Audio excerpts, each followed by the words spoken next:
नमस्कार, आप देख रहे न्यूज प्लस 21। मैं हूं आपके साथ प्रियांशा लाजरस।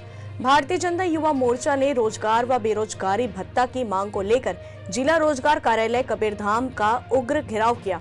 जी हां, बैरिकेड्स तोड़े गए और कई लोगों पर लाठीचार्ज भी हुई। इसके बावजूद भाजयुमो चुप नहीं रहे। उन्होंने सरकार के खिलाफ जमकर नारेबाजी की और साथ ही रोजगार कार्यालय का नाम बदलकर बेरोजगार कार्यालय रखा।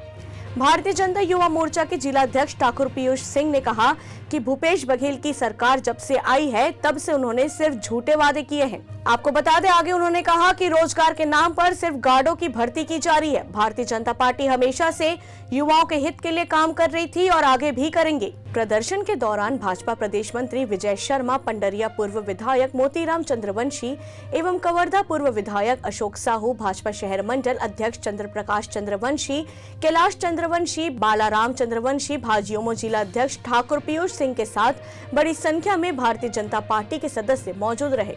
कवर्धा से डॉक्टर मिर्जा की रिपोर्ट। मांग है भूपेश बघेल द्वारा चुनाव पूर्व अपने घोषणा पत्र में उन्होंने बेरोजगार युवाओं को 2500 रुपए महीना भत्ता और 20 लाख युवाओं को रोजगार देने का वादा किया था। आज 44 माह बीत जाने के बाद भी किसी युवा को अभी तक बेरोजगारी भत्ता नहीं मिला है। साथ ही रोजगार के नाम पर सिर्फ 20,000 युवाओं को रोजगार मिला है और उन्होंने बड़े बड़े होर्डिंग लगा करके प्रचार किए कि 5 लाख युवाओं को हमने रोजगार दे दिया है। जिसके विरोध में युवाओं को जिस तरह इन्होंने छला है, इसके विरोध में आज हमने रोजगार कार्यालय का नाम, जो कि सिर्फ एक प्लेसमेंट एजेंसी बन गई है, सिर्फ गार्ड की भर्ती कर रही है लगातार वो, और किसी शासकीय नौकरी में किसी प्रकार का रोजगार कार्यालय का कहीं भूमिका नहीं है, उसका नाम हमने बेरोजगार कार्यालय रखने के लिए आज हम लोग आंदोलन किया। ऐसी तमाम जानकारियों से अपडेट रहने के लिए देखते रहिए न्यूज प्लस 21, आपके हक की बात।